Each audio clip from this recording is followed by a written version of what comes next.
Lo que sucede es que es un como si esa ruptura. Entonces, si gana Milei, hay ruptura, y si no gana Milei, no hay ruptura, porque son opositores al próximo gobierno kirchnerista, igual que Milei, a partir del 10 de diciembre. Lo que sí no creo que suceda, Martín, es que el Juntos por el Cambio se rompa en las provincias donde gobierna. Claro. En las 10 provincias donde gobierna, yo dudo mucho se rompa, porque esos gobernadores necesitan mayoría en las legislaturas, o al menos tener buen número en esas legislaturas, y les complicaría mucho el gobierno. Ahora, un gran signo de interrogación te pongo, Martín, sobre qué sucederá en la legislatura de la capital federal, o sea, de la ciudad de Buenos Aires. Ahí sí que realmente creo que se abre un signo de interrogación sobre si los radicales van a acompañar la gestión de el primo de Mauricio Macri. En el caso de que gane Javier Milei, ¿crees que Horacio Rodríguez Larreta será opositor? Sí, absolutamente. Creo que un gobierno de Javier Milei va a incorporar a la enorme mayoría de los cuadros del PRO, porque hay muchos cargos por ocupar, Martín, hay muchas cajas en las que sentarse. Vos pensás que más o menos son 3.500 cargos que tiene que ocupar el próximo gobierno, en ANSES, en YPF, en el PAMI, en organismos descentralizados, embajadas, Bueno, bueno, pero si en la privatiza Administración Pública todo, Nacional. si tarde o temprano termina privatizando, va a necesitar Bueno, menos gente. las privatizaciones tienen que pasar por el Congreso o pueden ser detenidas en la justicia. Vos sabés que los gobiernos no peronistas tienen pocas privatizaciones en su haber. Tienen algunas ventas de inmuebles, pero no tienen muchas Ujú. privatizaciones. Incluso la dictadura militar no tiene muchas privatizaciones. El grueso de las privatizaciones se hizo durante el primer mandato de Carlos Menem, y en el segundo mandato se hicieron bastante menos. Por Bien. ejemplo, la del Banco Hipotecario, que se hizo en 1997. Pero el no peronismo le cuesta vender los activos del Estado, porque tiene que pasar por el Congreso y después tiene que pasar por la justicia. Las privatizaciones se hicieron en un clima particular de euforia económica, con un gobierno peronista que controlaba la Corte Suprema y controlaba ambas cámaras del Congreso, y ahí pudieron pasar la enorme mayoría de las privatizaciones. Y Ujú. pasaron rápido, porque la opinión pública a los pocos años viró en su opinión, en su posición sobre las privatizaciones. Hernán, ¿cómo ve el votante de Milei este movimiento político? Porque inmediatamente después de conocer los resultados se subió al escenario y llamó a un electorado nuevo, al que él denominaba casta, no por electorado, sino por aquellos representantes que justamente marcaban alguna significancia para esos votantes.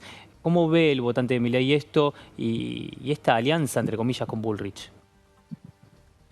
Milei dejó de hablar de peronismo, empezó a hablar de kirchnerismo, es una jugada hábil de su parte, acabar con el kirchnerismo. La elección esta mostró que el peronismo todavía tiene vitalidad, llegó al 37%, ese es su piso electoral de 1999 y 2015.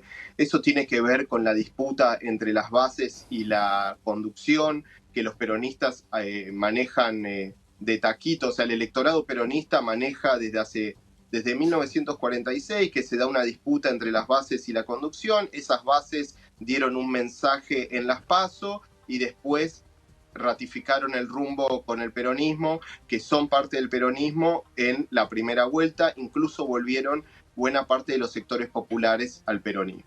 Entonces Javier Milei va a dejar de decir la justicia social es una estafa o es una de las grandes mentiras de la Argentina. Ujú. Tal vez se le escapa porque es una persona Sí. que tiene un carácter indomable, digamos, y que no tiene oficio. Porque, a ver, acá lo importante, Martín, es que de la historia de los outsiders, Javier Milei, el outsider argentino, es uno de los que menos oficio tiene, uno de los que menos horas de vuelo tiene, uno de los que menos estuvo en el ambiente político de los diferentes outsiders. Bolsonaro fue diputado por décadas. Sí. Bueno, Milei por Hugo 2 años y fue Chávez, poco, así que... pero muy poco, y aparte él Sí, mismo sí, no fue pensaba que iba a poco, claro. llegar. Claro. Y Hernán, aparte, él mismo no pensaba que iba a llegar, sí. sí, en relación justamente a cómo se ve Javier Milei o cómo lo estamos analizando, ¿qué mirada tenés sobre reacciones, dichos, gestualidad, que bueno, se vio no solamente a lo largo de su campaña política, sino específicamente y especialmente anoche en una entrevista que brindó con Esteban Trebuch, donde se lo vio un tanto desencajado? ¿Qué opinás acerca de un posible líder del país que muestra algo de desequilibrio emocional? Si vos te guías por la razón y por la racionalidad, Martín, el camino a tomar no es el de Javier Milei. Pero como bien dice el especialista en comunicación política y campañas electorales Mario Riorda, que es una eminencia en estos temas, las elecciones son plebiscitos emocionales, no son contiendas racionales. Entonces lo que el peronismo tiene que lograr es no despertar esa emocionalidad negativa anti-kirchnerista o incluso antiperonista del electorado de Patricia Bullrich. Porque si el electorado de Patricia Bullrich se vuelca masivamente contra el candidato peronista, esta elección está terminada. Entonces, ¿cómo hace para no despertar esa emocionalidad? No se habla, no se gasta, no se habla como si esta elección estuviera terminada, no se actúa como si estuviésemos en una cancha de fútbol que le gritás a la tribuna de enfrente cuando metiste un gol. Esperás, tenés paciencia, te mostrás abierto, no usás la simbología peronista. Entonces yo entiendo la racionalidad, ¿no?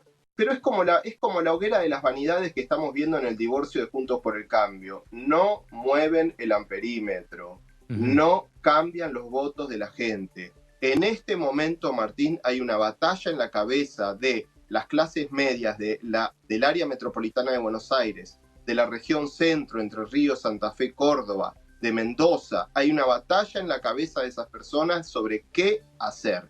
Y esas personas van a decidir quién gana esta elección, que seguramente va a ser pareja.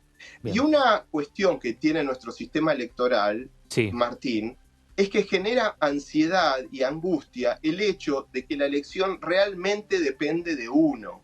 Porque en la Argentina no se puede hacer como en Estados Unidos de decir, bueno, el colegio electoral es totalmente arbitrario, lo crearon hace 250 años, yo voto y después se hace cualquier cosa. O en México que Claro. el que sale primero gana.